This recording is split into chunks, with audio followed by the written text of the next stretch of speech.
Perkenalkan, nama saya Chris Aprilioni. Saya kepala cabang dari Jasa Utama Kapital Sekuritas Batam. Saya juga sebagai analis, konsultan, trainer, lengkap pokoknya masalah keuangan. Jadi ketika Bapak Ibu nanti membuka rekening di Jasa Utama Kapital Sekuritas Batam, akan mendapatkan saya sebagai konsultannya Bapak Ibu secara gratis untuk bertanya tentang saham-saham yang ingin dibeli atau yang ingin dijual atau yang gimana, itu bisa langsung ke saya. Saya juga tiap bulan diundang oleh IDX Channel. Sekarang CNBC juga rutin untuk mengundang saya sebagai pembicara. Saya juga sebagai kontributor di koran kontan. Oke, kita masuk ke materinya kita.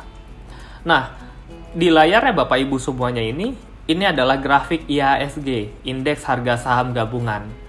IHSG itu apa sih? IHSG itu adalah kumpulan.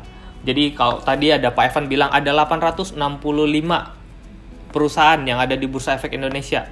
Nah, total semuanya itu digambarkan oleh satu garis ini, Indeks Harga Saham Gabungan. Jadi semua saham di Indonesia ini adalah indeksnya. Jadi kalau naik ya kebanyakan berarti naik, kalau turun berarti kebanyakan turun, gitu. Kelihatan di sini tahun 2008 kita pernah krisis, walaupun yang krisis Amerika, tapi kita juga tetap turun ya di sini. Tapi yang menarik adalah secara jangka panjang indeks kita masih naik. Masih cukup tinggi naiknya gitu. Dan penurunan seperti 2008 ini agak jarang nih terjadi. Kemarin terakhir 2015 ini waktu penurunan komoditas, harga batu bara turun, harga minyak turun. Nah, itu juga jadi kesulitan karena Indonesia kan banyak di komoditi ya gitu. Lalu sekarang nih terakhir di tahun 2020 kita tahu virus corona ini yang menyebar cukup signifikan, jadi banyak bisnis yang mulai khawatir kalau mereka akan mencetak laba yang jadi lebih kecil dibandingin yang kemarin. Jadi iklimnya jadi turun nih. Tapi justru kesempatan. Kenapa? Karena seharusnya kalau nanti COVID ini udah selesai, udah ada obatnya, bisnis balik lagi jadi normal, semua orang mulai keluar lagi, ya seharusnya iklim investasi kita, ekonomi kita juga akan naik lagi. Nah, ini kesempatan, berarti kita bisa beli harga-harga saham yang lebih murah daripada kita beli di titik-titik tertinggi sebelumnya, begitu. Dulu waktu saya belum kenal saham, orang tua saya selalu bilang, udah saham itu resiko, gitu. Mending beli emas aja, karena memang orang tua taunya kan emas atau properti, begitu. Nah, kalau saya bandingkan grafik emas dan grafik IHSG, Bapak Ibu bisa lihat sendiri di sini, ya emas itu baru mulai naik belakangan ini nih. Kenapa emas bisa naik belakangan ini? Ya karena kondisi ekonominya lagi jelek, terus lagi ada perang juga terakhir kan antara Amerika dengan Iran gitu. Nah, itu juga jadi mengerek harga emas, harga komoditas emas ini gitu. Jadi emas baru akan naik kalau ada gejolak ekonomi yang jelek gitu. Tapi kalau ekonominya stabil seperti tahun 2013 sampai 2017 kemarin, ya stabil-stabil aja harga emas ya di situ-situ aja gitu. Jadi saya bilang selalu emas itu cuma sebagai penjaga mata uang. Jadi kalau 1 gram emas hari ini bisa makan 10 hari, 10 tahun ke depan atau 20 tahun ke depan 1 gram itu juga buat makan 10 hari gitu. Jadi itu yang membedakan ya. Kalau saya ngerti begini ya saya lebih mending beli saham aja, toh beli saham murah, Rp5.000 udah bisa kebeli gitu. Lanjut. Nah, saham itu apa sih? Dari tadi kita bahas saham gitu. Saham itu intinya adalah bukti kepemilikan kita terhadap suatu perusahaan. Jadi kalau saya beli saham Bank BCA, berarti saya sebagai pemilik Bank BCA. Nah, karena saya pemilik Bank BCA, saya berhak dapat dividen kalau Bank BCA bagi dividen karena keuntungan, dan saya juga berhak untuk ikut rapat umum pemegang saham. Gitu. Jadi rapat umum ini setahun sekali. Jadi biasanya rapat umum ini kita akan bahas, oke, tahun kemarin untungnya kita sekian, berapa yang mau dibagikan jadi dividen, gitu. Nah nanti kalau ada voting atau pemungutan suara, ya itu akan dipungut sesuai dengan banyaknya saham yang kita punya. Makanya kalau yang punya perusahaan berarti pemilik saham terbesar, gitu. Kalau kita belinya cuma 1 lot, ya diem aja, karena nggak terlalu ngaruh sama hasilnya, begitu. Tapi ya kita tetap diundang untuk ikut RUPS. Jadi kalau di Batam ada Satnusa, Nah, kalau saya beli Satnusa, nanti Satnusa RUPS, ya saya tetap akan diundang. Jadi karena saya sebagai pemilik perusahaan Satnusa juga, cuma porsinya kan kecil, seperti itu. Nah, seperti tadi yang dibilang, semua investasi itu punya resiko, punya keuntungan. Nah, keuntungannya yang pertama adalah mendapatkan capital gain. Capital gain itu apa? Capital gain itu selisih dari kita beli sama jual, gitu. Nah, yang kedua, mendapatkan dividen. Dividen itu apa sih? Dividen itu pembagian keuntungan dari laba perusahaan. Jadi misalnya kayak BCA. BCA labanya 30 triliun gitu. Oke, dari 30 triliun itu akan rapat umum pemegang saham dulu. Kita punya untung 30 triliun, yang mau dibagikan berapa? Misalnya dapat hasilnya. Hari ini BCA barusan keluarin hasil rapat umum yang akan dibagikan sebagai dividen itu sebesar 45% dari laba bersih. Jadi kalau anggapannya 30 triliun berarti sekitar 14 atau 13 triliun yang dibagikan sebagai dividen. Nah, pembagian dividennya gimana? Ya, yang beli sahamnya lebih banyak ya dapatnya paling gede gitu, sesuai porsinya masing-masing. Kayak tadi Pak Evan bilang, satuan pembelian saham itu satu lot itu 100 lembar gitu. Jadi nanti dividennya dapatnya per lembar. Misalnya satu lembar dapat sekian rupiah, ya tinggal dikali saya punya berapa lembar atau saya punya berapa lot. Nah, lalu di saham itu ada resiko. Resikonya apa? Yang pertama capital loss. Capital loss itu kebalikan dari capital gain. Ketika kita beli di harga tinggi, lalu ternyata harga sahamnya turun, akhirnya kita jual. Jadinya loss, capital loss. Nah, terkadang memang ada satu posisi kita harus melakukan capital loss ini. Kenapa? Karena kemungkinan ternyata kinerjanya tidak sesuai harapan, atau sepertinya perusahaannya sudah mulai diambang yang udah jelek karena misalnya trennya udah nggak bagus. Karena kan kita nggak tahu, dulu Nokia terlihatnya bagus, tapi ya kalau kita nggak menjual Nokia di waktu harga sahamnya lagi tinggi-tingginya, ya sekarang berarti pasti udah turun cukup banyak gitu, karena Nokia juga udah nggak terlalu laris, sehingga penjualannya juga turun, pendapatannya juga turun, laba bersihnya juga pasti turun, jadi kan dividennya juga tambah kecil gitu. Nah, yang kedua, kalau perusahaannya bangkrut atau di delisting tadi ya pertanyaannya. Kalau perusahaannya bangkrut, berapapun yang kita beli hangus gitu. Cuman kan tadi Pak Evan ada bilang ada opsi nanti akan diberikan penawaran dulu kepada kita untuk menjual saham kita kepada perusahaan itu lagi. Tapi biasanya harga yang kita jual saat perusahaan itu bangkrut udah nggak terlalu tinggi. Biasanya pasti udah kegerus cukup banyak, udah turun cukup signifikan gitu. Nah, makanya untuk membeli perusahaan itu harus hati-hati. Kita harus cek, kita harus tahu ini perusahaan bagus apa enggak. Jangan beli perusahaan yang abal-abal, apalagi perusahaan yang rugi atau perusahaan yang hutangnya banyak gitu. Makanya nanti kita ada mengajarkan bagaimana cara memilih perusahaan bagus. Nah, ini saya kasih ilustrasi dari capital gain, capital loss, dividen itu seperti apa. Begini, di layarnya Bapak Ibu ini ada satu emiten Bank BRI. Jadi kode saham di Bursa Efek Indonesia itu 4 huruf. Kalau Bank BRI biasanya BBRI. Jadi agak gampang sih sebenarnya ngelihat buat ingetinnya. Misalnya Bank BCA berarti BBCA, biasanya singkatan dari kepanjangannya. Nah, contohnya Bank BRI. Bank BRI saya kasih ilustrasi ini harga terakhirnya 4.400. Misalnya kita beli nih di harga 4.400. Gitu, karena kan kita lihat ini titik tertinggi di sini nih, lalu sekarang udah mulai turun nih. Nah, kayaknya boleh masuk di 4.400 misalnya. Terus ternyata harga saham Bank BRI turun ke 3.660. Nah, di sini pasti kan kaget, wah turun nih harga sahamnya. Nah, kalau di sini dijual di harga 3.660, ya dia rugi. Karena dia belinya di harga tinggi, waktu turun harga rendah dijual. Ini jadinya rugi nih. Gitu. Tapi kalau berpikir kayaknya Bank BRI bagus gitu, jadi waktu turun di sini dibeli lagi, turun di sini dibeli lagi, turun di sini dibeli lagi, jadi pembeliannya secara berkala tuh. Bank BRI kan bagus, jadi waktu turun masa 4.400 aja saya beli, di harga 4.200 nggak berani beli, di harga 4.000 nggak berani beli gitu. Karena setelah dicek labanya Bank BRI masih cukup bagus, malah naik kok Bank BRI labanya tahun lalu gitu. Berarti kan dividennya ada kemungkinan baginya tambah besar gitu. Jadi beli Jadi rata-ratanya kita anggap di tengah-tengah sini, rata-ratanya misalnya di harga 4.000. Nah, ternyata harga sahamnya naik ke 4.500. Nah, ketika 4.500 ini baru dijual, ini baru namanya capital gain.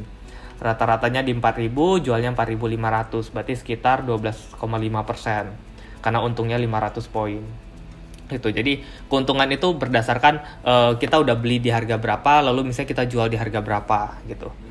Nah, ini dalam jangka waktu dari Mei sampai Juli, 2 bulan. Jadi pergerakan harga saham memang agak sedikit signifikan pergerakannya, naik turunnya, tetapi nggak perlu terlalu panik, selalu lihat dari kinerja. Asalkan kinerjanya bagus, ya kenapa nggak kita beli lagi atau kita tahan begitu.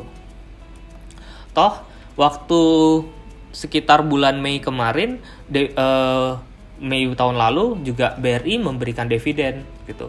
Yang megang BRI satu lembar itu dapat Rp132 per lembarnya. Jadi satu lotnya itu dapatnya 13.200. Jadi kalau beli BRI waktu ini beli 1, 2, 3, 4, berarti 4 lot. Berarti dapatnya sekitar 52.800. Itu kalau belinya 4 lot, ya. Gitu. Jadi kalau ditahan pun ya udah, nggak dijual di 4.500 nggak apa-apa. Berarti tahun depan kalau BRI bagi dividen lagi, ya saya dapat lagi keuntungan dari dividennya itu, begitu. Nah, di sini ilustrasi ada beberapa nasabah juga biasanya mereka sering sharing untuk penggunaan. Chris, saya punya uang segini nih, kira-kira untuk jangka waktu saya sekian tahun atau buat pensiun, cocoknya saham apa ya buat saya, misalnya kayak gitu. Nah, waktu ini ada satu teman gitu, terus dia bilang, Cece udah punya asuransi pendidikan anak, udah 10 tahun, dari 30 juta cuma naik jadi 40 juta gitu. Padahal udah nabungnya 10 tahun, berarti naiknya cuma 10 juta. Terus saya bilang, mumpung BRI kemarin turun, ini yang 2019, sebenarnya dia chat saya ini tahun 2018 gitu. Saya bilang, waktu 2018 mumpung BRI lagi turun, harganya lagi murah, mending pindahin aja ke BRI. Ada kemungkinan BRI naik cukup signifikan, karena labanya BRI tambah besar, harga sahamnya aja yang anjlok gitu. Jadi kesempatan gitu. Karena orang lagi pada panik nih, kayak sekarang-sekarang ini gitu. Terus di tanggal 4 Januarinya saya chat, tabungan anaknya udah plus 10 juta. Terus dia bilang, iya nggak usah tunggu 10 tahun ya, 3 bulan aja. Gimana 10 tahun nggak tahu hitungannya. Nah, di sini saya screenshot belinya BRI di harga 2981 rata-rata pembeliannya. Lalu harga terakhirnya tadi di 3660, itu naiknya 10 juta sebesar 22% gitu. Nah, itu tanggal 4 Januari itu di sini nih. Naik 10 juta nih, 10.864.000. Di tanggal setelah itu seterusnya sampai awal 2020 kemarin, harga saham Bank BRI itu sempat naik terus sampai untungnya dia sampai ke plus 21 juta.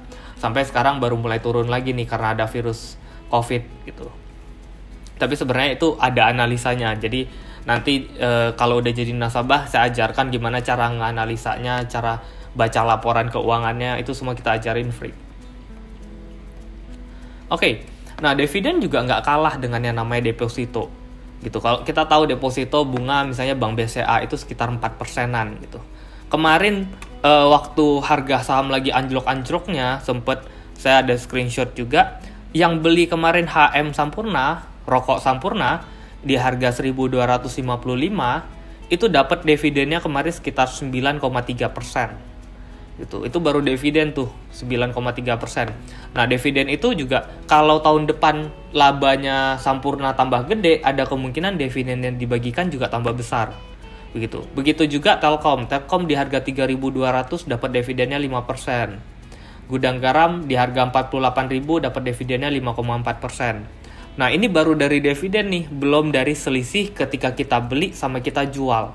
Jadi yang udah pasti nih sekitaran ini. Kenapa saya bilang agak pasti? Karena menurut saya Telkom labanya tahun ini bukannya turun malah tambah gede nih, karena ada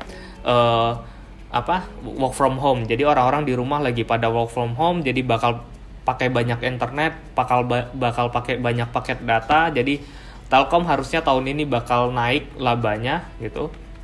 Jadi ada kemungkinan dividennya tahun depan tambah besar. Jadi selain dividen, kita kan juga bisa dapat untung dari selisih harga beli sama harga jual. Nah, jadi nggak terlalu, saya bilang justru kesempatan nih masuk ke pasar modal sekarang, karena yang namanya deposito cuma 4%, di sini dividen aja udah di atas 4% gitu. Jadi menarik sekali. Nah, kenapa saham? Saya jabarkan satu persatu. Saham itu instrumen investasi mata rantai keuangan sebenarnya. Kita tahu ketika kita beli asuransi, kita ditawari oleh asuransi beli unit link. Nah, unit link itu mereka lempar untuk membeli ke saham. Jadi kalau mau ngecek, kita bisa tahu Prudential lagi beli saham apa, Allianz lagi beli saham apa, itu semua ada pencatatannya dan itu dilaporkan kepada nasabah-nasabah asuransinya gitu. Jadi makanya ketika kita beli asuransi, kita harus tahu asuransi, uang yang saya pakai untuk bayar asuransi ini berapa persen untuk proteksi, berapa persen untuk investasi gitu. Itu harus mengerti gitu. Makanya harus didalemin. Makanya banyak orang agak sedikit kecewa dengan asuransi, karena asuransi justru menjualnya lebih kepada investasinya, bukan proteksinya begitu. Jadi pikirannya mereka, oh berarti saya kalau nabung di investasi 10 tahun uang saya jadi sekian gitu. Padahal sebenarnya ketika kita beli asuransi, kita membeli proteksinya, bukan investasinya. Investasi di asuransi hanya sebagai backup gitu, hanya sebagai bonus tambahan. Jadi sekarang mindsetnya udah harus mulai berubah. Oh berarti kalau asuransi masih bisa ngasih kita duit, itu cuma bonus doang dari asuransinya, karena uangnya dipakai untuk investasi. Tapi tujuan utama pertama sekali untuk asuransi itu adalah proteksi. Yang kedua, perusahaan terbuka. Nah, perusahaan terbuka ini ketika perusahaan ingin mau melakukan ekspansi lalu uangnya kurang, selain mereka meminjam uang ke bank, alternatifnya mereka juga bisa IPO ke Bursa Efek Indonesia gitu. Karena IPO di Bursa Efek Indonesia itu nggak ada bunganya. Kalau kita pinjam uang di bank kan setahun ada bunganya, harus bayar berapa persen. Kalau di Bursa Efek Indonesia IPO, kita dapat uang dari masyarakat untuk mengembangkan bisnisnya. Kalau memang masyarakatnya tertarik dengan bisnisnya kita, nah itu nggak ada bunganya. Yang ada, kalau perusahaan yang udah IPO itu misalnya akhir tahun, oh labanya sekian. Nah kita rapat dulu, mau dibagi berapa nih dari laba sekian. Itu pun tergantung dari pemegang saham mayoritas. Kalau pemegang saham mayoritasnya bilang, saya nggak mau bagi dividen dulu tahun ini, karena kita masih ekspansi, jadi uangnya mau dipakai untuk membangun pabrik di tempat lain gitu. Ya itu juga tergantung dari perusahaan itu sendiri. Yang ketiga, dana pensiun. Nah, ketika kita bekerja, kita dapat gaji, itu kan kita dipotong sama yang namanya jam sostek atau sekarang BPJS. BPJS Ketenagakerjaan, BPJS Kesehatan, itu juga mereka melempar uangnya mereka ke pasar modal. Atau yang sekarang lagi bermasalah Jiwasraya atau Asabri. Nah itu kan dana-dana pensiun yang mereka investasikan ke pasar modal gitu. Jadi pasar modal ya ujung tombaknya. Lalu lembaga investasi, reksadana dan deposito. Yang paling kelihatan yaitu reksadana. Reksadana ada satu namanya fact sheet. Jadi ketika Anda membeli reksadana, Anda harus mengecek fact sheet dari reksadana tersebut. Reksadana yang saya mau beli ini membeli saham apa aja sih kalau dia reksadana saham gitu. Nah, cara curangnya kalau saya bilang, daripada saya beli reksadana, mending saya cek reksadananya beli apa, ya udah saya ikutin pembeliannya. Kalau reksadana beli, oh ternyata reksadana ini beli Astra, Sampurna, Telkom misalnya gitu. Ya udah saya buka di rekening sekuritas, nggak perlu lewat reksadana, saya bisa langsung beli Astra, Telkom sama Sampurna. Karena kalau reksadana bisa memberikan return yang cukup tinggi kepada nasabahnya mereka, ya harusnya kan berarti mereka dapat keuntungan dari sahamnya lebih tinggi daripada itu. Gitu. Bahkan saya lebih senang sekarang reksadana karena kita yang sendiri yang mengatur uangnya kita. Oh, saya mau beli untuk ini, untuk itu gitu. Kan belakangan juga rame tuh masalah tentang reksadana. Lalu yang terakhir, perbankan. Ketika kita letakkan uang di bank, uang itu dipakai oleh perbankan untuk memberikan kredit kepada orang-orang yang membutuhkan uang gitu. Sisa uang yang nggak kepakai, yang nggak dikasih ke kredit, kan nggak mungkin ditumpukin doang di bank gitu. Nah mereka pakai lagi, mereka investasiin lagi kemana? Ke pasar modal. Kenapa? Karena pasar modal itu merupakan salah satu tempat yang sangat liquid di Indonesia. Hari ini biasanya per hari transaksinya itu sekitar 7 triliun rata-ratanya per hari. Jadi kalau saya punya uang 1 miliar, bisa nggak jual beli satu hari? Ya bisa aja gitu. Karena rata-rata transaksinya 7 triliun. Bahkan hari ini mungkin BCA itu sekitar 300 miliar yang jual beli di bank BCA. Nah, ini saya kasih daftar pemegang saham Telkom 20 besarnya di akhir tahun 2018, karena mereka tiap tahun memberikan laporan tahunan yang akan dibagikan kepada pemegang sahamnya sebagai dasar untuk membeli saham Telkom apa enggak. Di sini ada 20 besar pemegang saham Telkom. Kita bisa lihat BPJS Ketenagakerjaan itu beli paling besar, nomor satunya. Itu persentase BPJS di Telkom itu sekitar 3%. Gitu. Jadi ya yang kita bayarkan untuk BPJS ya mereka pakai untuk investasiin ke saham. Makanya BPJS ada jaminan hari tuanya. Kenapa? Karena uang itu mereka gunakan untuk berinvestasi. Seperti itu. Next. Nah, ini juga yang tadi reksadana saya bilang ada satu orang dia beli 5 saham nih dari tahun 2011 sampai 2017. Uangnya dia 100 juta gitu. Reksadananya. Jadi dia letakkan uang 100 jutanya kepada perusahaan reksadananya di fact sheet-nya mencantumkan reksadana ini membeli Bank Mandiri, Bank BCA, Bank BRI, PTPP, dan Telkom gitu.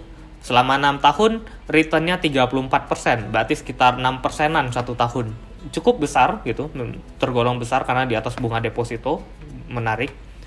Tapi kalau kita lihat dari kalau saya beli masing-masing ini Bank Mandiri 20 juta, BCA 20 juta, BRI 20 juta, PTPP 20 juta, Telkom 20 juta.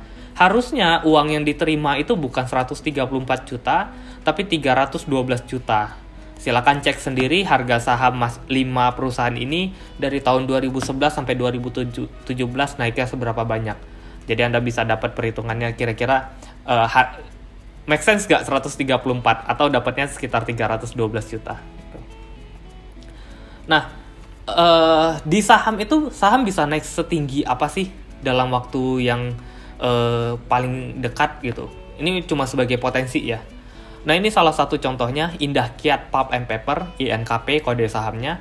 Anak usahanya Sinarmas yang membuat kertas sidu Sinar Dunia yang biasa kita buat untuk print. Oke. Kertas sidu itu kalau dicek laporan keuangannya Indah Kiat ini dari penjualannya mereka, 50% mereka ekspornya ke China. Pernah baca tahun 2017 China lagi krisis kertas dan tisu?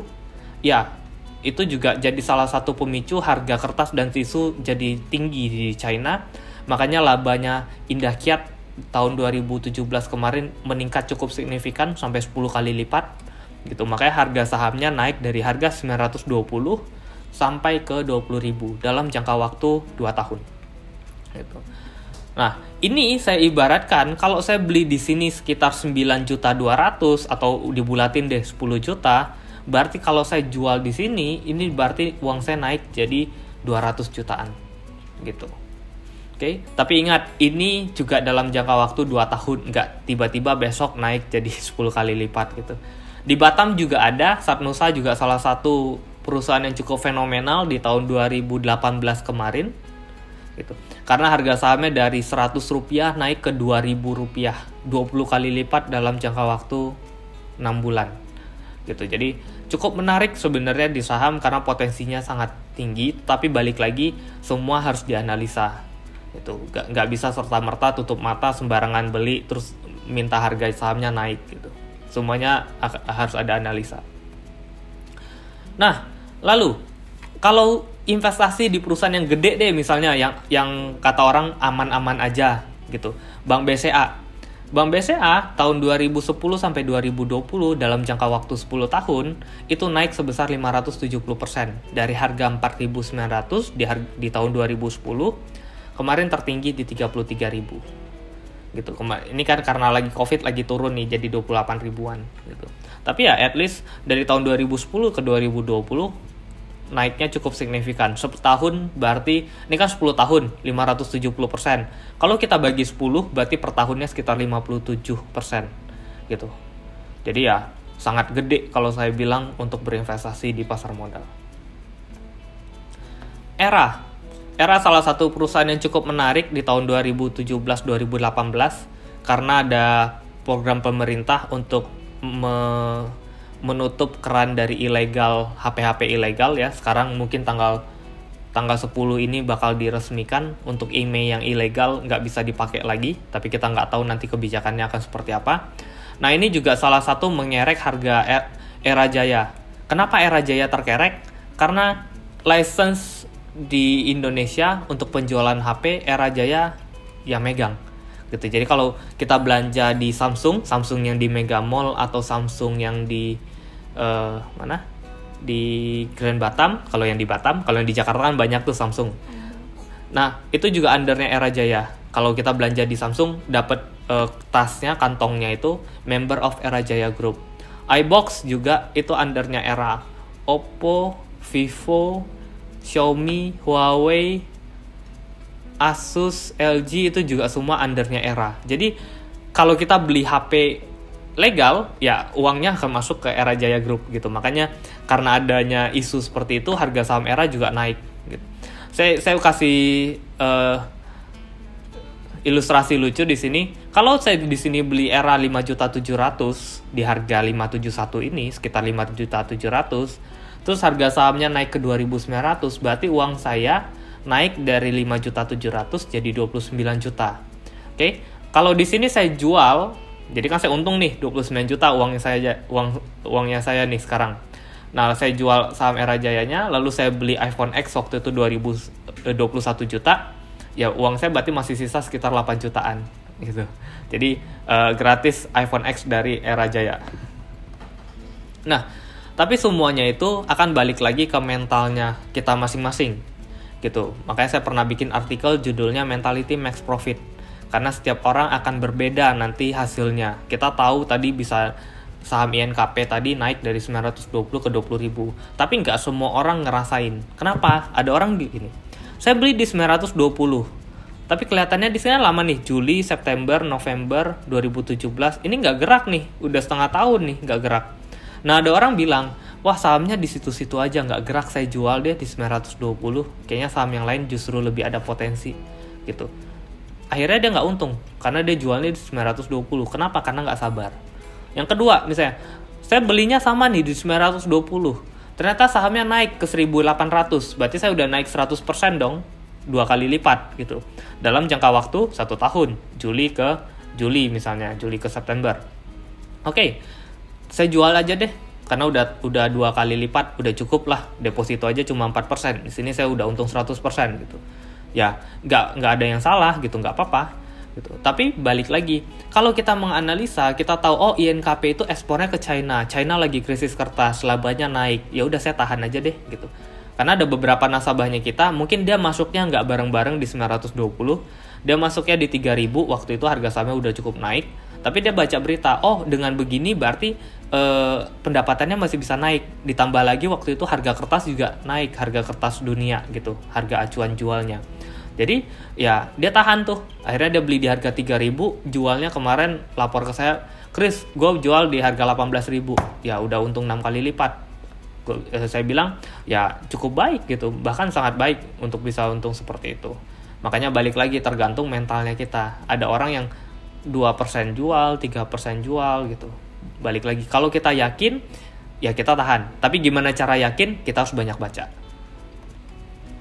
Nah tadi Pak Evan ada sempat singgung, penduduk Indonesia yang nabung di Bursa Efek Indonesia itu yang beli saham kecil banget, sedikit sekali jumlah orangnya. Di sini dilihat di atas ownership yang orange sama hijau. Nah ownership ini adalah kepemilikan antara domestik dan foreign, orang lokal dan dana asing di pasar modalnya kita.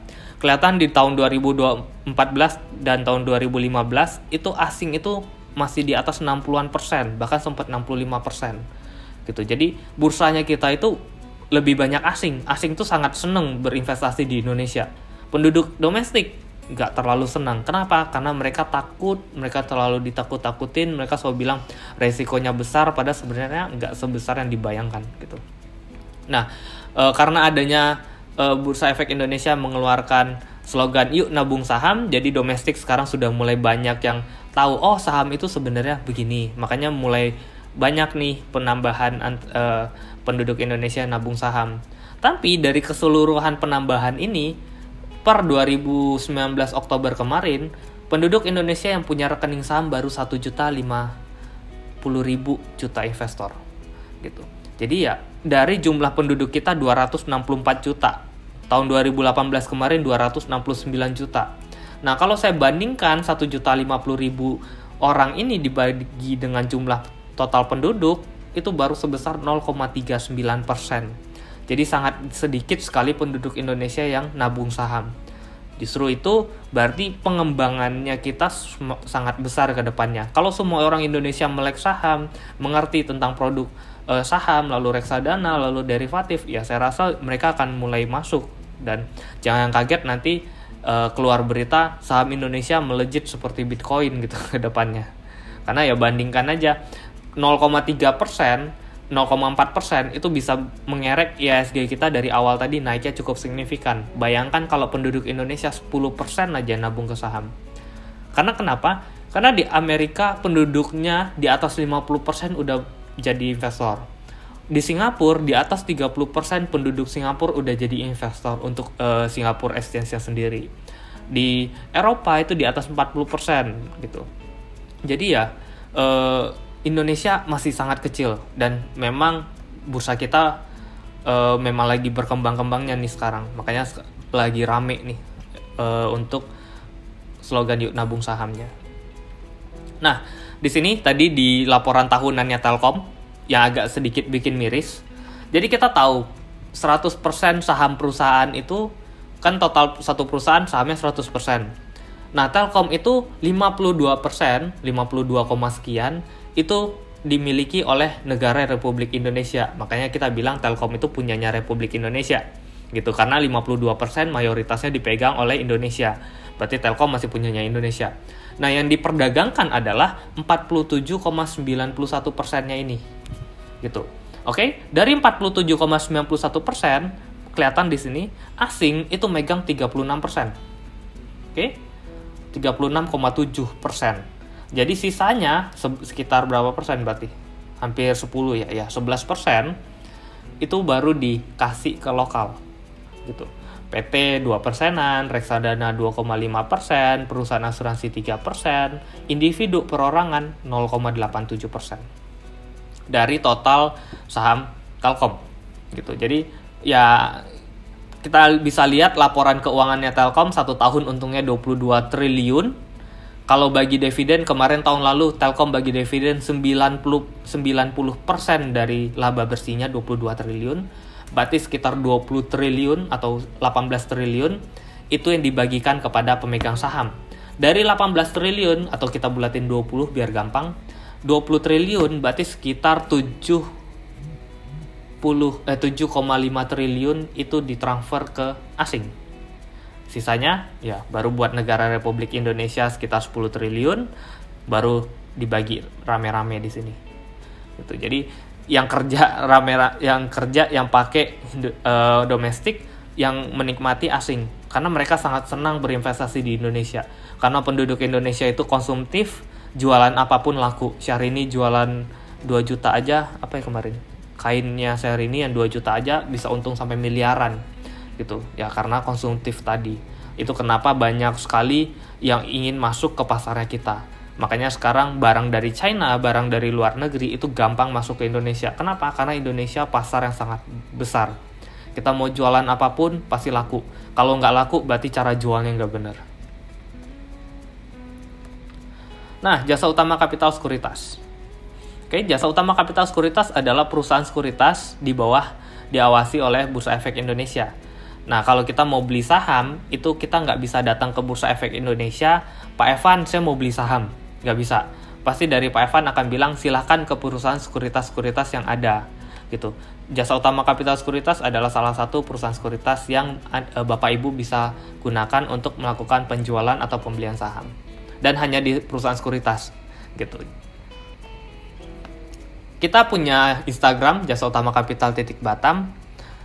Silahkan di follow, dan kalau bisa webinar hari ini atau forum calon investor hari ini di share, di tag ke kita Jasa Utama Capital _Batam, IDX Kepri dan Chris Aprilioni kalau berkenan untuk tag.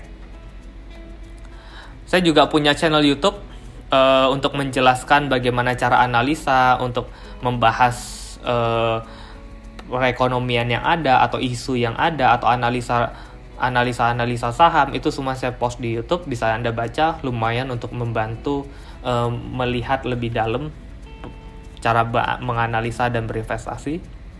Oke. Nah, di sini saya berikan 2 jenis opsi untuk membuka rekening saham. Yang pertama adalah setoran awal 5 juta, yang kedua setoran awal 100.000 gitu. Ini berbeda dari setoran awal aja. Jadi kalau kita buka rekening bank, misalnya bank BCA, itu kan kita harus minimal setoran awalnya 500.000. Setelah jadi 500.000-nya mau ditarik, boleh. Sama di rekening saham juga sama. Setoran awalnya yang pertama 5 juta, setelah jadi mau ditarik 3 juta atau 2 juta atau 5 jutanya semua mau ditarik juga bisa. Di rekening saham itu boleh sisa saldonya jadi 0, gak apa-apa. Cuma kalau 0 selama 6 bulan biasanya ditutup sama banknya. Oke?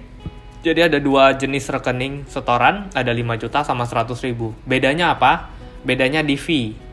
Nah, setiap rekening penjualan atau pembelian di sekuritas itu ada potongannya. Semua sekuritas sama. Fee-nya aja yang beda-beda. Nah, untuk yang setoran awal 5 juta itu dipotong 0,15% ketika beli, ketika jual dipotong 0,25%. Jadi total potongannya 0,4% gitu. Ini sudah include pajak. Jadi udah sama pajak. Jadi waktu terakhir mau lapor SPT udah nggak perlu bayar-bayar lagi. Cukup cantumin aja saya megang saham apa di harga berapa. Karena pajaknya udah dipotong langsung ketika kita beli. Jadi kalau mau minta bukti potong tinggal minta, kita bisa kasih. Nah, kalau yang 100.000, fee jual belinya lebih besar. Yang beli 0,2%, yang jual 0,3%. Jadi totalnya 0,5 gitu. Tapi perbedaannya adalah ini. Kalau yang 100.000 nggak ada biaya administrasi bulanan nih anggapannya, atau biaya aplikasi kalau kita bilang. Yang 5 juta ada biaya aplikasi 16.500. Tapi syaratnya gini. 16.500 ini bisa jadiin gratis kalau ada transaksi total 1 bulan di atas 200 juta. Total transaksi di atas 200 juta tuh maksudnya gini. Hari ini saya beli 10 juta. Besok saya jual 10 juta. Berarti total udah 20 juta. Nah, beli lagi, jual lagi. Pokoknya total dalam 1 bulan, kalau transaksinya di atas 200 juta, itu nggak kena 16.500. Gitu. Tapi kalau ada transaksi, tapi transaksinya tidak sampai 200 juta, itu kena 16.500. Itu kena 16.500. Gitu. Atau saya nggak ada jual beli sama sekali di bulan kemarin, berarti nggak kena. Dia hanya akan kena biaya bulanan ini kalau ada transaksi dan transaksinya di bawah 200 juta. Gitu. Kalau yang setoran awal 100.000, mau transaksinya 500.000, 1 juta, itu tetap nggak ada biaya bulanan. Bedanya cuma di situ. Itu jadi dipikirin, saya akan lebih banyak trading atau lebih buat invest yang cuma beli 1 juta sebulan, 2 juta sebulan buat nabung. Yaitu perbedaannya di sana. Gitu. Ilustrasinya begini. Kalau saya beli di harga 1.000, harga sahamnya 1.000, saya beli 1 lot. 1 lot itu kan 100 lembar. Nah, harga sahamnya 1.000. Berarti saya butuh uang 100.000. Ada biaya transaksi nih 0,15% tadi kalau yang setoran awalnya 5 juta. Nah, berarti 100.000 kali 0,15%, 150 rupiah. Berarti saya butuh uang 100.000, 150 rupiah. Nah, ternyata saham yang saya beli 1.000 ini naik ke 2.000 gitu. Terus saya mau jual di harga 2.000. Nah, 1 lot 100 lembar dikali 2.000 sama dengan 200.000. Lalu ada biaya fee transaksi jualnya 0,25%, itu sebesar 500 rupiah karena 0,25 kali 200.000. Jadi dapatnya 199.500. Ini udah sangat kecil karena udah termasuk pajak gitu. Dan bisa dibandingkan dengan yang lain 0,15, 0,25 itu udah paling murah yang bisa diberikan oleh semua sekuritas. Nah, fasilitasnya kita apa aja?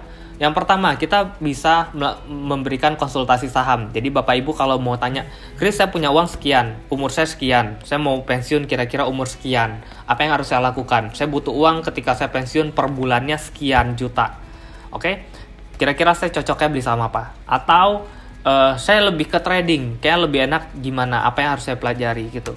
Atau saya udah punya rekening saham, saya lagi megang saham A, B, C, D. prospeknya gimana ya, itu bisa kita konsultasi aja, itu bisa japri langsung ke saya, atau bisa kita bahas di grup, itu bebas. Yang penting nasabahnya dari Jasa Utama Kapital Sekuritas Batam. Yang kedua, kita punya grup sharing dan diskusi. Jadi di grup itu saya memberikan ada 3 grup nanti. Ada grup informasi, grup untuk investor, lalu grup untuk trader. Nah, grup informasi ini berita yang ada tentang pasar modal, tentang perusahaan apa, tentang saham apa, itu semua di sana. Atau ada rekomendasi beli ini itu di sana. Lalu yang investor, saya akan memberikan rekomendasi saham untuk yang jangkanya lebih panjang. Yang trader, saya akan memberikan rekomendasi saham untuk yang jangkanya lebih pendek. Dan itu kita bisa diskusi di sana. Jadi lebih enak. Nah, kita juga punya sistem auto order. Auto order itu adalah sistem otomatis. Biasanya dipakai untuk orang-orang trader.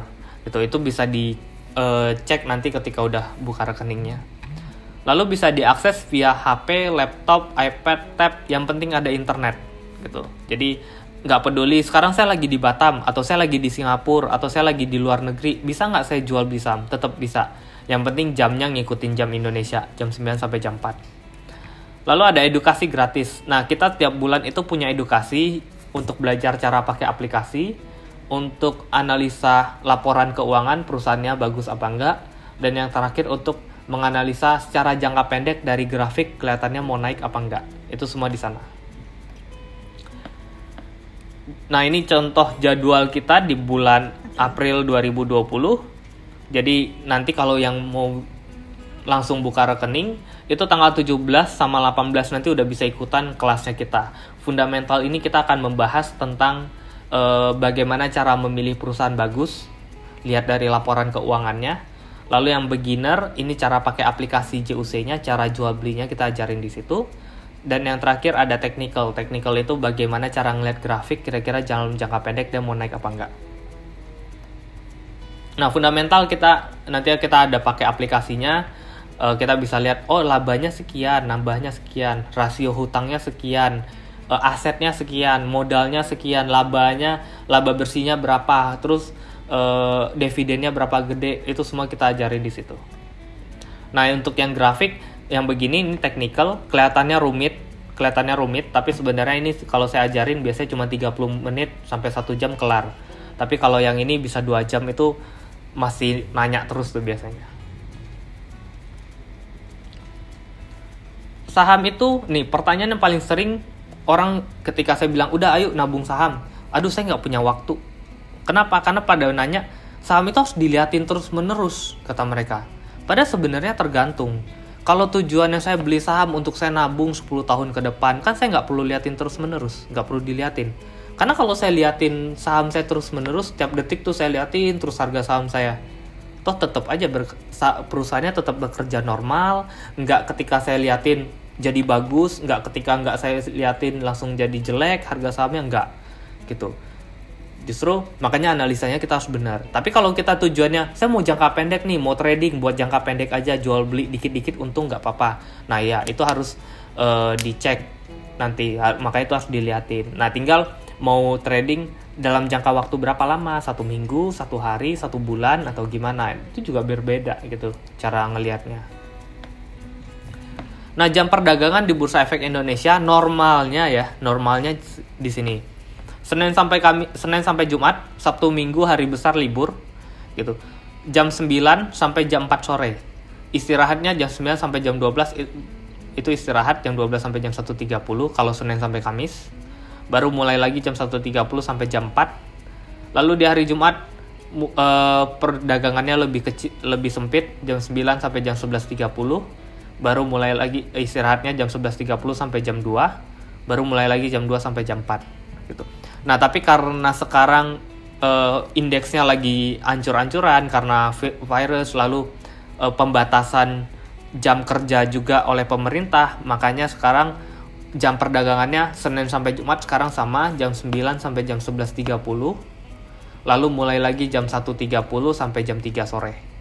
Gitu. Tapi itu hanya mungkin berlaku sampai ke pembatasan jam kerja perusahaan aja. Tapi setelah itu akan balik lagi ke normal seperti ini. Nah, kalender bursa juga udah ada tahun 2020, jadwal kapan liburnya. Seperti besok kita libur walaupun hari Jumat, tapi karena kalendernya merah, jadi ya besok kita libur, nggak ada perdagangan gitu. Jadi Senin baru mulai lagi, jadi nggak 24 jam, dari cuma jam perdagangan itu dari jam 9 sampai jam 4. Kalau sekarang jam 9 sampai jam 3. Nah, lalu pertanyaan orang paling banyak, stock market itu resiko? Iya nggak? Kalau saya bilang resiko itu adalah satu batasan yang bisa kita atur, semakin besar atau semakin kecil. Kenapa? Gini, Bapak Ibu pasti pernah bawa mobil, pernah bawa motor. Resiko nggak bawa mobil, bawa motor? Pasti punya resiko. Gede nggak resiko bawa mobil sama bawa motor? Tergantung orangnya bisa bawa mobil apa nggak, bisa bawa motor apa nggak.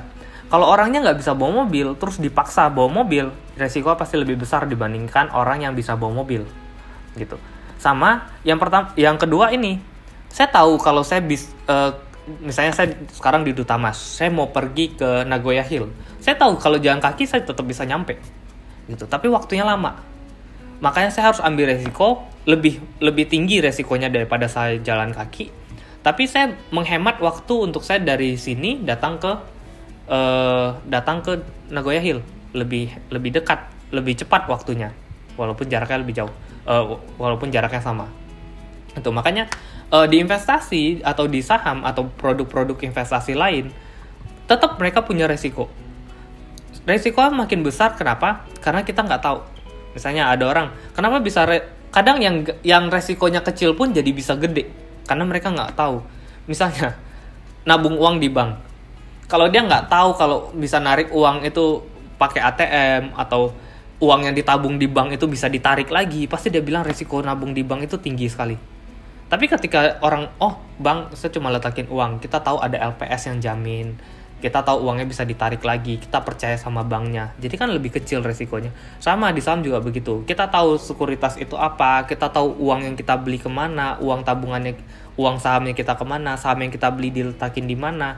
Nah, itu akan jadi lebih kecil resikonya dibandingkan kalau kita nggak tahu sama sekali. Makanya kadang saya tahu kalau saya nabung uang di bank terus-menerus, saya tetap bisa kekumpul uangnya saya. Tapi balik lagi, pasti waktunya lebih lama dibandingkan kita berinvestasi yang memberikan return lebih besar daripada bunga bank. Begitu. Makanya ini adalah resiko yang mungkin beberapa orang, saya harus ambil resiko ini. Cuman resikonya terukur. Begitu. Karena saya selalu bilang, everything is a risk, not doing anything is a risk. It's up to you. Kita nggak ngapa-ngapain pun, letakin uang di bawah bantal, itu punya resiko. Walaupun kita nggak investasi, itu pun ada resikonya. Kenapa? Karena tiap tahun kita dibayangin yang namanya inflasi. Inflasi kita tahun lalu sekitar 3%-an.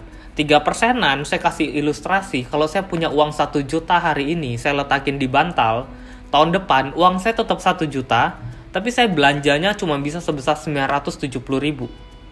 Karena inflasinya 3%, berarti uang saya nilainya kegerus 3%, walaupun jumlahnya tetap sama 1 juta. 970.000 itu atau 1 juta yang nilainya jadi 970.000, saya biarin lagi tahun depan kalau inflasinya sama 3%, berarti uang saya nilainya tetap 1 juta, uangnya tetap 1 juta, tapi belanjanya itu kekuatannya udah jadi 930-an ribu. Gitu. Jadi lebih kecil lagi. Itu makanya kita butuh yang namanya investasi yang di atas bunga inflasi. Jadi kalau ada yang nawarin, "Pak, kita investasi setahun bunganya 5%." Inflasi kita cek, 3%. Berarti kita surplus 2%. Gitu. Itu makanya pentingnya memilih investasi yang benar. Nah, lalu orang pada bilang gini, saham itu jelek, resikonya tinggi karena saham itu biasanya naik turun. Banyak orang kepikiran ke sana. Jadi mereka bilang resiko itu sama dengan naik turunnya volatilitas harga sahamnya. Padahal sebenarnya enggak. Saham itu pasti akan naik turun. Tadi di awal kita udah lihat Bank BRI naik turun tuh. Tapi kalau kita mengerti analisanya, kita bisa beli di bawah, jual di atas, beli di bawah, jual di atas, tapi ujungnya naik nih. Ujungnya naik. Resiko yang saya bilang adalah begini. Kalau saya nggak tahu perusahaannya apa, lalu perusahaannya tiba-tiba saya beli sembarangan aja, terus dia turun terus nggak naik-naik, itu baru resiko. Makanya kita harus tahu perusahaan yang kita beli itu apa. gitu. Jadi resiko nggak sama dengan yang namanya naik turunnya harga saham. Jadi kalau saya bawa mobil, terus mobil saya nabrak, saya nggak bisa nyalahin mobil saya, atau saya nggak bisa nyalahin jalannya, atau saya nggak bisa nyalahin ada kerikil gitu. Balik lagi, ada siapa yang ngendarain mobilnya gitu. Saham juga sama, saya nggak bisa salahkan bursa efeknya, saya nggak bisa salahkan sahamnya. Balik lagi, ada kok yang bisa kaya dari saham, salah satunya Warren Buffett. Kalau di Indonesia ada namanya Pak Lo Keng Hong yang benar-benar kaya dari saham. Kenapa mereka bisa gitu? Karena mereka tahu sistem saham itu seperti apa, lalu bagaimana cara berinvestasi yang baik dan benar, mereka pelajari, mereka tahu apa yang mereka beli. Makanya jadinya risiko jadi lebih rendah, dan mereka ya mencetak keuntungan yang cukup besar di pasar modal gitu. Nah, saya kasih ilustrasi di sini. Ada 5 perusahaan A, B, C, D, E. Ada satu orang punya uang 25 juta totalnya. Lalu dia investasi masing-masing 5 juta. Saham A naik terus 15% tiap tahun. Saham B naik terus 5% tiap tahun. C nggak naik nggak turun. D turun terus 5% tiap tahun. E turun terus 15% tiap tahun. Orang ini cuma benar 40%, cuma benar 2. Oke? Di tahun ke-20, di tahun ke-20 uangnya malah jadi sekitar 100 juta. Jadi untungnya udah 4 kali lipat dari 25 juta dari awalnya. Gitu. Jadi uang 25 juta naik jadi 100 juta. Kenapa begitu? Karena kalau saya beli di E, terus saham saya turun terus 15% tiap tahun, ya kalau jelek-jeleknya saham E ini bangkrut, ya saya cuma habis 5 juta. Tapi kalau yang A ini naik terus 15% tiap tahun, kan nggak ada batasan. Oh, saham Anda udah naik nih jadi 20 juta, nggak boleh naik lagi ya. Gitu. Jadi naiknya nggak ada batas gitu. Makanya kalau Einstein bilang ya ini adalah bunga berbunga atau compounding interest, keajaiban dunia ke-8 gitu. Karena di saham ya sistemnya menggunakan persentase kenaikannya. Jadi lebih menarik. Saham susah jual apa enggak? Tadi saya bilang Telkom satu hari transaksi 351 miliar kemarin. Bank BCA transaksinya 389 miliar kemarin.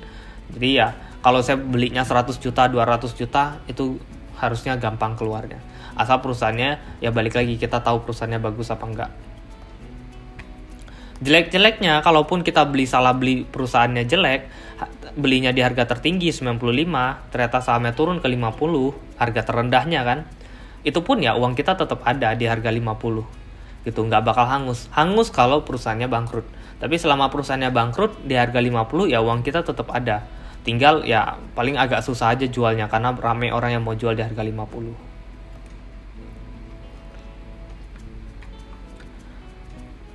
Di saham itu ada batasnya naik dan turun. Jadi satu hari itu maksimal naiknya 35%, ada yang 25%, ada yang 20%, tergantung dari rentang harganya, gitu. Nah sekarang penurunannya dibatasi 7% maksimal satu hari. Tapi ini juga hanya sementara karena kepanikan yang terjadi karena krisis yang ada. Tapi normalnya bisa naik 35%, bisa turun 35%. Bisa naik 25%, bisa turun 25%. Bisa naik 20%, bisa turun 20%. Gitu. Jadi ini sesuai dengan rentang harganya. Jadi lebih aman. Ini pergerakannya dalam satu hari. Jadi kalau hari ini udah naik 35%, udah nggak bisa naik lagi. Besok baru bisa naik lagi kalaupun mau naik. Atau hari ini udah turun 7%, ya nggak bisa turun lagi. Besok baru bisa turun lagi kalaupun mau turun. Gitu. Karena udah ada dibatasi oleh Bursa Efek Indonesia. Uang di saham bisa hilang nggak? Banyak orang tanyanya gini kan. Nah, di Jasa Utama Kapital Sekuritas kita menyiapkan aplikasi. Jadi nanti Bapak Ibu akan kita bukakan rekening di Bank BCA, rekening dana investornya RDI atau biasa dibilang RDN gitu. Rekening dana investornya kita bukakan di Bank BCA, depannya 458. Ini hanya khusus untuk perdagangan saham. Nggak ada ATM-nya, nggak ada buku tabungannya gitu. Jadi Bapak Ibu nanti akan buka rekening Bank BCA atas nama Bapak Ibu sendiri untuk jual beli saham. kayak account GoPay. Bapak Ibu tinggal transfer ke GoPay-nya, nah Bapak Ibu bisa belanja, mau beli makanan apa. Sama di saham begitu. Bapak Ibu tinggal transfer nanti ke Bank BCA yang atas nama Bapak Ibu. Di aplikasi JOC ini nanti akan muncul saldonya Bapak Ibu yang sudah ditransferkan. Bapak Ibu bisa jual beli nanti sahamnya di mana, mau beli saham apa. Jadi uangnya Bapak Ibu aman di Bank BCA. Oke. Nah, saham yang udah dibeli itu nanti akan disimpan di KSEI, Custodian Central Effect Indonesia, gitu, sebagai tempat penyimpanan sahamnya Bapak Ibu, gitu. Jadi JUC itu hanya memberikan aplikasinya sebagai perantara untuk mengambil uang di BCA, untuk kasih ke orang, untuk bayar, lalu sahamnya nanti disimpan ke KSEI, gitu. Dan ketika untuk menarik duit, karena BCA rekening sahamnya tadi nggak ada kartu ATM, nggak ada buku tabungan, itu nanti dari aplikasi JOC ini diisi, saya mau tarik duit sekian, nanti uangnya langsung ditransferkan masuk ke rekening pribadi. Makanya kita butuh KTP, NPWP kalau ada, dan halaman depan buku tabungan untuk tarik uangnya, gitu. Jadi uang yang ditarik cuma bisa masuk ke buku tabungan yang dilampirkan, nggak bisa masuk ke buku tabungan yang lain, gitu. Kalaupun mau pergantian itu bisa, nanti tinggal request aja, kasih buku tabungan baru kita proses. Jadi cuma bisa ke sana. Jadi lebih aman. Jadi kalau JOC-nya tutup nanti gimana? Ya, Bapak Ibu tinggal datang ke Bursa Efek Indonesia, bilang, "Pak, JOC tutup, saya minta tolong transferkan saham saya ke sekuritas lain. Saya udah buka di sekuritas B misalnya, tolong transferkan saham saya ke sana." Gitu. Jadi nggak bakal hilang. Karena kita cuma provide aplikasinya aja. Oke, 3 instrumen penting dalam kehidupan yang harus kita punya. Asuransi itu penting, oke, karena sekarang berobat itu mahal. Makanya orang banyak bilang kalau nggak punya uang jangan sakit, karena asuransi itu penting. Tapi balik lagi, beli asuransi harus kita tahu gunanya apa, tujuannya apa, bayarnya berapa, dapatnya apa. Tabungan di bank itu penting, tapi tabungan di bank jangan terlalu banyak karena bunga bank kecil. Biasanya kita perencana keuangan sekitar 12 kali pengeluaran ya untuk ada di bank. Jadi sisanya ya kita investasiin. Investasi ada reksadana, deposito, properti. Silahkan Anda pilih sendiri mana yang menurut Anda oke. Tapi saham merupakan return terbesar dari seluruh investasi yang ada. Saham nomor 1 gitu. Baru di bawahnya saham ada beberapa alternatif lain. Terakhir sebagai renungan, ada orang kerja penghasilan 10 juta per bulan, umur 40 tahun pensiun. Ada orang kerja penghasilan 20 juta sebulan, bahkan lebih, tapi terus bekerja selama 60 tahun. Kenapa ada perbedaan seperti ini? Karena balik lagi, konsep pendapatan itu ada aktif sama pasif. Ketika kita hanya mengandalkan aktif income, kita akan dituntut untuk bekerja sampai kita tua, sampai kita nggak kuat kerja, itu pun kita harus kerja. Kenapa? Karena kalau kita nggak kerja, kita nggak dapat duit. Itu namanya active income. Nah, makanya ketika kita dapat active income, kita usahakan active income ini untuk diubah jadi ke passive income. Gimana caranya di saham menjadikan passive income? Salah satunya di sini, dividen. Telkom, dividennya tahun 2018 kemarin per lembarnya Rp167 per lembar. Kalau saya beli Telkom 1 lot, saya dapatnya Rp16.700. Kalau saya beli Telkom sampai 10.000 lot, berarti tahun 2018 kemarin, saya dapat 167 juta per tahun. Cukup nggak buat pensiun? 167 juta bagi 12, berarti sekitar 14 juta per bulan. Cukup buat pensiun? Cukup. Gitu. Cuma permasalahannya adalah, bisa nggak saya kumpulin 10.000 lot itu besok? Pasti susah. Pasti butuh uang yang sangat besar untuk beli sampai 10.000 lot Telkom di harga 3.200 gitu. Nah, tapi kalau Anda diberikan waktu, saya kasih waktu Anda 10 tahun, 15 tahun, 20 tahun, 25 tahun, bisa nggak kekumpul Telkom sampai 10.000 lot? Harusnya bisa. Nah, ketika Anda sudah punya 10.000 lot Telkom, Anda sudah dapat dividen cukup signifikan. Ya tinggal Anda pakai untuk pensiun, Anda bisa berhenti bekerja, Anda bisa hanya hidup dari dividen, cukup kan? Gitu. Kalau kurang 167 juta, tinggal beli lagi lebih banyak. Gitu. Jadi lebih menarik sebenarnya passive income di saham. Apalagi sekarang harga saham lagi pada turun-turun, kita bisa beli lebih murah, lebih banyak untuk dapat dividennya lebih gede. Gitu. Nah, ini indeks harga saham gabungannya kita terakhir per April 2020. Apa yang harus saya siapkan? EKTP, NPWP, sama halaman depan buku tabungan. NPWP kalau ada, kalau nggak ada NPWP nggak apa-apa, bisa. Jadi hanya KTP dan halaman depan buku tabungan. Nah, kita punya dua jenis pembukaan rekening. Bisa manual itu bisa isi form manual, atau bisa online. Tapi sekarang karena work from home, jadi yang manual kita berhentikan dulu karena nggak ada yang proses di kantor. Jadi semua pembukaan rekening via online. Via online ini khusus untuk nasabah Bank BCA. Jadi kalau Bapak Ibu, saya nggak punya rekening pribadi Bank BCA, berarti sementara belum bisa buka di tempatnya kita, gitu. Tapi kalau memang mau, tinggal datang ke Bank BCA. Setahu saya Bank BCA sudah bisa buka rekening online, dicoba aja. Kalau udah punya rekening Bank BCA, baru bisa buka di aplikasi lewat kita selama masa work from home ini. Dan kita masih belum tahu sampai kapan masa work from home. Jadi sementara di online dulu, jadi nggak perlu datang ke kantor, di rumah masing-masing bisa. Nah, kalau jalur manual ini prosesnya sekitar 2 minggu kerja kalau jalan, kalau sekarang kan nggak jalan. Nah, kalau yang online ini prosesnya 1 hari kerja, 1 atau 2 hari kerja. Jadi kalau isi malam ini, berarti mungkin sekitar Senin, karena Jumat, Sabtu, Minggu kan libur, Senin baru jadi, gitu. 1 hari kerja atau 2 hari kerja. Oke, nanti itu bisa dikontak ke Dina. Nanti di akhir juga kita akan memberikan video tutorialnya. Oke, jadi nanti registrasi isi form online, lalu kita proses 2 hari kalau online. Nah, nanti setelah proses itu Bapak Ibu akan dapat email. Selamat, rekening Anda sudah jadi, nomor rekening sahamnya sekian, baru transfer.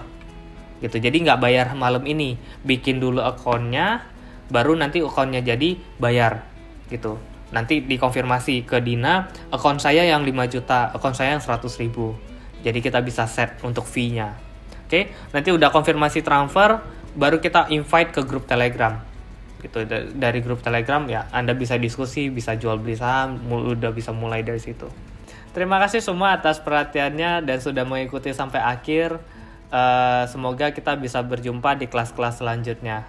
Terima kasih dan selamat malam semuanya. Sampai jumpa.